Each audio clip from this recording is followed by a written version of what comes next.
Well, welcome back to the Ropes Family Podcast. This week we're starting off a new series. We're going to be going through the fruits of the Spirit, and so this week we're going to be covering love. But before we do that, we've kind of already covered a podcast called "What Is Love," so this is kind of like a throwback. But I think we're going to take this at a different angle. But to get started, Courtney, do you mind defining love for us? Love is a strong affection for another rising out of kinship of personal ties. That says rising out of kinship of personal ties. Whatever. I mean, Webster's, whatever. A strong affection for another arising out of the kinship of personal ties. Whatever that means, Webster's. Quit talking to me that way. Yeah, don't tell me what to do. But I think what we're going to look at it as we're going to look at love as one of the fruits of the Spirit. Okay, and so I like to use the definition that God is love, and there's lots of different versions of love. We talked about that in the Love podcast. Go back and listen to all that. But the kind of something that's been coming up a lot in youth is the fruits of the Spirit, and we've defined the fruit of the Spirit. Like I asked the students, what is the fruit? What does it mean to bear fruit? What does the fruit represent?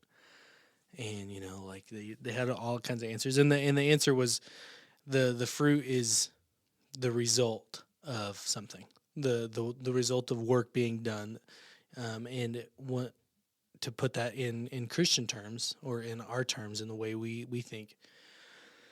The fruits of the Spirit is the result of Jesus living inside of our hearts, the Holy Spirit coming and dwelling within us, the change in us that's what that represents.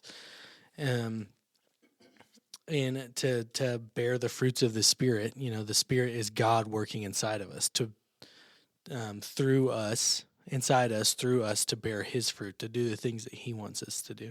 And we're gonna go. This is gonna be a whole series. We're gonna kind of go through all of the fruits of the Spirit. So those are love, joy, peace, patience, kindness, goodness, faithfulness, gentleness, and self-control. It's gonna be a little series. We're gonna go through each one of those and kind of talk about how we've seen God bear those fruits through either people we know in our lives, or through us, or through our church, or through things. That's kind of the idea of this this series. So Courtney, you did a lot of good work here. Can I ask you the questions, and then you can kind of give your little spiel. So how have we seen God use His people through His love? And you have a couple of answers, so can you go for it? Well, I do have a story. Go ahead. You told me to have a story. I did tell you to have a story. Yeah. I thought this was your story. Oh, no. But yeah, tell me your story. One way is when Allie had to have one of her major eye surgeries. We were in Houston for like 5 days. Mm-hmm. And the church we were at that time took up an offering in our Bible class just for us. And it was like, if you want, to help with anything, they raised over $500 for us. Wow. And the lady who headed it up is an amazing person. And her name is Patty, and she just blessed us so immensely. And that's one way that I saw God, like how He can show His love through others, because that was such a blessing, being there for 5 days. Yeah, I'm sure that's an unexpected experience. Yeah. You got to buy hotels, food, all the things that kind of go with the disaster that it's already happening. You know, like and the church body didn't want you to have to worry about the logistics of things. They just wanted you to be able to take care of it. Yeah, it was great. So that was my story. That's really cool. So my story is very similar. It not that similar. So we were going on a vacation a couple of months. Yeah, I know all my stories have vacation downfalls. Okay, we were going on a vacation, and we were driving, and all of a sudden there was a flash flood, and we were so close to where we were going to park. We just needed to get there to park, and we were literally a block away. But there was a flash flood, and there's water everywhere on the roads. Okay, and so we're driving this Ford Explorer, a pretty tall vehicle, and so I figured we could make it through we could tread some water. And so I start driving, and all of a sudden I just see water on the hood of of this truck. I'm like, there's water on the hood, and then there was no stopping, and then all of a sudden we were stopped. The car shut off, would not start. Was a terrible disaster. Water coming into the vehicle, all the things, and so we finally get to where we're parked. We have to get out and push the car. And Allison is pregnant, and Emerson is in the car too. So, and my sister-in-law is in the car pregnant. But so it was just and we pushed this car about a block and a half in the up to waist deep water, just shoving it through. Okay, that's the story of how we get there. And so we get the car parked, we go do our vacation, and we come back, and we get the car started, and we get home. Okay, and then we're filing insurance claims. We're trying to get through. Our car is completely destroyed. It runs, it drives, but the inside is completely full of mildew and mold and not suitable. And it was not okay to drive. And I had been working at this church for about a month at this point, and I kind of just mentioned it in passing. And there was it's either somebody donated some money or somebody gave money to help us have our car detailed and cleaned, Wow. deep clean, very.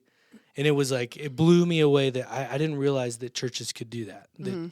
Or I wasn't expecting the church to have any kind of, it was one of those moments. I was very grateful for that, for us to be able to keep using our car, instead of not. It was they had to take the floors out, seats out, Oh my goodness. vacuum out water. It was bad. I thought I could do it with a shop vac. I was out there in my driveway I was like, I can do this, let me try it. And Donovan called me. He said, hey, people given some money to have this done. And I was like, that's incredible. That's a great way of the church being the church. And I know those are kind of money related, and there's more than the church does without money, praying and doing the things. But those are just examples that I've seen God use his body to show love on people that needed it. And so I think that's your next point. God uses us to show his love through acts of service. Yeah. And when you told me how we were going to approach this, I really started thinking, and I was like, there's some different ways. And volunteering, it doesn't have to be, this huge ordeal. But if you, volunteer at school to help with the teacher with something, yeah, that's still showing God's love. Or at church. Mm-hmm. And then I also put food banks and missions and all of the huge stuff too. But even if you're helping a kid with his homework, I mean, you're giving of your time and showing God's love. Now, not my own kids, because then I get impatient. And that's a different story. I was wondering. Not my own children. No, but I agree with you. Just using what you have to help people, to show people God's love. That's a way to do it. Through acts of service, serving, giving your time to do those things. I think that's great. And I went with Matthew 25:35. For I was hungry and you gave me something to eat. I was thirsty and you gave me something to drink. I was a stranger and you invited me in. I needed clothes and you clothed me. I was sick and you looked after me. And I was in prison and you came to visit me. Of course, that's Jesus speaking. That is Jesus. I listened to this, or I guess I don't know. He's an author. His name's Bob Goff. He wrote books. I listen to them. That's what it is. I listen to his books. That's still reading. And he always says, this is what Jesus calls us to do, is to love hungry people, naked people, thirsty people, and people in jail. To love those people that need it. And that's how God loves through us, is to love those people as well. Shout out Bob Goff. Mm-hmm. I've only read one of his books, but it was good. It's pretty good. I also think God uses us to show love through relationships. Yeah. Because he lets us choose his relationships. Like marriage, we chose our spouses. I mean, they chose us, we chose them. And we have to love each other through some stuff. Especially being my spouse, you got to love me through a lot. Yeah. I agree, and you kind of look at the relationship, we're in a husband-wife relationship, the husband's called to love his wife as Christ loves the church, right? And what did Christ do for the church? He died for the church, right? And so he loved the church enough to die for it, and to also enough to sustain it. Like he sustains the church. He gives the church strength to do what it's called to do, right? And the church probably always isn't nice back or does the things the right way, right? But I think that a marriage is definitely a good example of God's love for us as the body, and as for us as the church. And then our kids, and my mom always says this, but we can never do anything or my kids can never do anything to make us not love them. Mm-hmm. There's not one thing they can do to keep us from loving them. Mm-hmm. And they're tiny things. I mean, really, in the scheme of things. And then we do stuff. We turn our backs on God constantly. Mm-hmm. And he's like, nope, I still love you. I mean, I've been watching a lot of Instagram reels about people who have they've gone off the deep end, whatever it is. And they said they felt God like pulling them. Mm-hmm. And they were like, I knew he'd never left, but just the way he pulled me back to him. And I was like, that's just like our kids. Yeah. Because if they go on their own path, whatever that may be, and we want them back, we're going to do everything in our power to get them back. Mm-hmm. And it's usually actually with a relationship with God, but also to our family. And I think God is always doing that for us. Yeah, I think that I've learned a ton about how God loves people through me having 3 kids, like the patience that it requires, the grace that it requires to be able to be a parent. I think I've shared this story before. I like to share this story a lot it's about Elliot. Here's the vacation story again. We were on always on vacation. Yeah, I've been on like 4 vacations, like ever. So I guess they just stick out to me. Okay, so we were on a vacation. I'm sure I've shared this story before. We were on a vacation, and Elliot needed to go to the bathroom. And we were in this busy dining hall. He needed to go to the bathroom, and I said okay. Well, so I took him, and this is a 3-day sequence, okay? And he has to go to the bathroom every time we sit down, apparently. So first day we go, he needs to go to the bathroom. I walk to the bathroom. He walks with me, like walks in step with me, or follows me. I'm leading him to the bathroom. Okay. The next day he says, "Daddy, I need to go to the bathroom," and I said, okay, then let's go. And he starts taking his own path. He starts going around the big tables, the zigzagging through people. But I'm still going the same way. I know the best way to get to the bathroom. I'm watching him make his own path to go to where he needs to go. And we eventually get to the bathroom. And then the third day, he said, "Daddy, I need to go to the bathroom." I said, okay. And then the next time he walked with me again, or in front of me, like in step with me to get to where we were going. Because he knew that I knew the best way to go. And him walking with me, he was going to get there the fastest, And so that's my like family story that I learned that God does the same with us, like in the story of the prodigal son that we've talked about before. Same thing. God lets us make our mistakes. Sometimes God lets us take the long way to get to where he wants us to go. He's not leaving us. We didn't leave his sight. Still watching. He's still walking right there. And if in those moments, I felt like God was teaching me that, like, hey, sometimes you're over here, but I'm still right here. Sometimes you may have to pee your pants because you take the long way, But happens. But God teaches us through our kids, teaches us how to love through our kids. It's kids are a blessing to have, and it's one of those things that change your life forever. That's true, and we all have different our kids all have different personalities, and so I think God teaches us how to love differently too, because you can't love them all the same, or I can't. No, yeah, I mean, the way you love Emerson, the way you love Easton are completely different, and then the way you love Elliot is completely different. Like, and the way you receive love from those kids is different too. Emerson is a very much like, she wants to do things to love. She wants to bring you things she writes you notes or draws you pictures. That's how Ellie is. Elliot just wants to be like on you to love. He wants to just be like around you, hang cuddle out. Bug. Yeah, he wants to just be with you and hold you in. And Easton, I haven't quite figured out I think it's just whacking people is how he shows love. or just running and playing. He wants to play with you. That's how. I mean, he's 2. He doesn't really. Hey, have he spoke to me last week on his own. That's showing me love. I'm happy.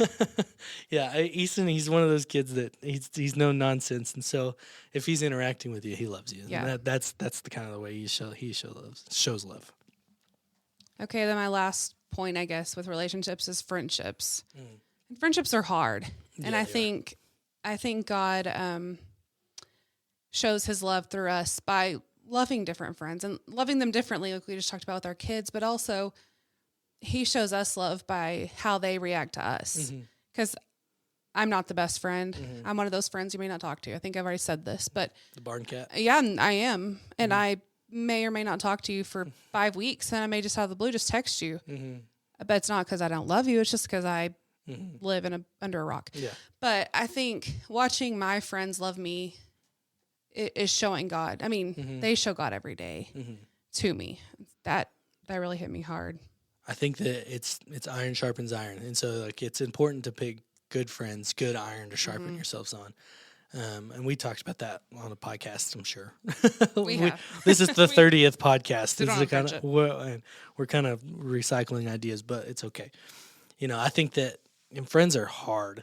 Friends are hard, and especially in the stage of life that we're in. Where we're always busy in the car. And the people we do see are the people on our kids' sports teams or the people here at the church. And sometimes we say hi, see you later. It's one of those things. And so sometimes it takes in order to have friendships is to slow down and be intentional about it. And it also takes the support of the spouse to say, yeah, go hang out with your friends. Yes. Go do that. It takes the support of that and the willingness to do it when you have the opportunity. Sometimes my friends will be like, hey, do you want to come play disc golf? I'm like, yes. Actually, no. Sometimes it just takes being exhausted to go do what you got to do. So in friendships, it takes intentionality to do. Okay, so you have a family challenge? I do, and I'm trying to get away from love people. That's your family challenge. I'm trying to get away from that. But as the family, I want you. It's the same thing. I want you guys to find somebody you can love in whatever way. Pick one of the ways, like through an act of service or through building a relationship with somebody, a friendship. Just find a way to love somebody this week as a family. I think that would help grow you guys as a family or strengthen your family unit in ministry. Your challenge is to bear the fruit of love and to let the Spirit dwell within you and radiate out of you. Hold on, I have one more thing. Go ahead. Talking about as a family, find someone to show love to. We did a birthday card for Mr. Raymond because he sends us cards. Yep.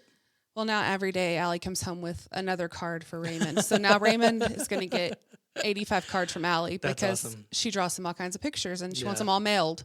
So Raymond, if you're listening, prepare yourself. You've got 80 cards coming. Raymond, if you're listening, that'd be awesome. Sorry, ahead of time. All right, you got anything else? Nope. Okay, we'll call it a. All right, that's all we got this week. It's been a pleasure talking to y'all. This is the 30th episode. Every time I say, episode 30, we're gonna be episode 40 and 50 before we know it. This has been cool. We're so glad you guys are listening. We'll talk at y'all later. Peace.